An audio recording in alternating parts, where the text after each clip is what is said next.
ദൈവനാമത്തിന് മഹത്വം ഉണ്ടായിരിക്കട്ടെ. ഞാൻ എൻ്റെ ടെസ്റ്റ് മണിക്ക് മുമ്പേ ഒരു ദൈവകൃപയിൽ ഒരു പാട്ട് പാടാൻ ആഗ്രഹിച്ചുകൊണ്ട് സാക്ഷ്യം തുടരുന്നതാണ്. നന്ദി നന്ദി എൻ ദൈവമേ, നന്ദി എന്നേശുപരാ, നന്ദി നന്ദി എൻ ദൈവമേ, നന്ദി എന്നേശുപരാ.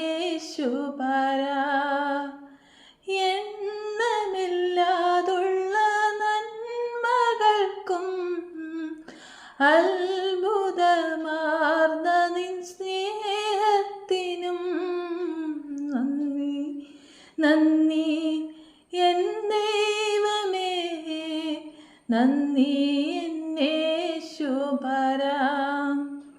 പാപത്താൽ മുറിവേറ്റ എന്നെ നിന്റെ പാണിയാൽ ചേർത്തണച്ചുവല്ലോ, നന്ദി നന്ദി എൻ ദൈവമേ, നന്ദി എന്നേശുപരാ. കൂരിരുൾ താഴ്വരയതിലുമെൻ്റെ പാതയിൻ ദീപമായി വന്നുവല്ലോ, നന്ദി നന്ദി എൻ ദൈവമേ, നന്ദി എന്നേശുപരാ.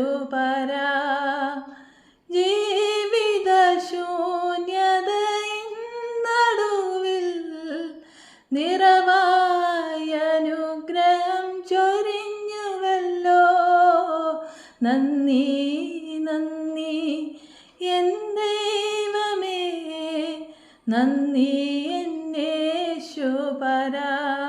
Praise the Lord. ഞാൻ ശ്രീചിത്ര ട്രിവാൻഡ്രം മെഡിക്കൽ കോളേജിൽ എൻ്റെ മെയിൻ ഓപ്പറേഷൻ കഴിഞ്ഞ ശേഷം ഒരാഴ്ച കഴിഞ്ഞ് പിന്നെയും എനിക്ക് തലയിൽ ഭയങ്കരമായൊരു വേദന, തല അനക്കാൻ പറ്റാത്ത പോലത്തെ ഒരു അവസ്ഥ വന്നു. MRI സ്കാനിന് ശേഷം ഓപ്പറേഷൻ ചെയ്ത സൈറ്റിൽ സ്പൈനൽ ഫ്ലൂയിഡ് വന്ന് അക്യുമുലേറ്റ് ചെയ്ത് അതിനാണ് റീസൺ കാരണം. പിന്നെ ഉടനെ തന്നെ ഒരു ഓപ്പറേഷനും കൂടെ ചെയ്യേണ്ടി വന്നു. ഈ തലയുടെ മുന്നിൽ തന്നെ ഒരു എൻഡോസ്കോപ്പി ചെയ്തു. അത് റിക്കവറായി കഴിഞ്ഞ ശേഷമാണ് റേഡിയേഷൻ തെറാപ്പി തുടങ്ങിയത്. റേഡിയേഷൻ തെറാപ്പി തുടങ്ങി കുറച്ച് കഴിഞ്ഞപ്പോൾ എൻ്റെ ഇടത്തെ കാലിന് ഒരു മരവിപ്പ് പോലെ വന്നു. ഡോക്ടർമാർ സംശയിച്ചു ഈ ക്യാൻസർ തലയിൽ നിന്ന് താഴോട്ട് സ്പൈനൽ കോഡിലോട്ടും എല്ലാം വ്യാപിച്ചോ എന്നറിയാൻ വീണ്ടും MRI സ്കാൻ എടുത്തു. ഒന്നും ആയിട്ടില്ല. പക്ഷേ പ്രിക്കോഷന് വേണ്ടി കീമോതെറാപ്പിയും തുടങ്ങി.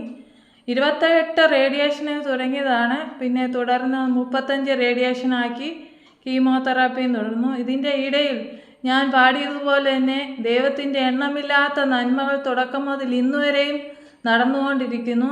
എൻ്റെ അനുഭവ സാക്ഷ്യങ്ങൾ തുടർന്നുള്ള വീഡിയോകളിൽ ഞാൻ ഷെയർ ചെയ്യാൻ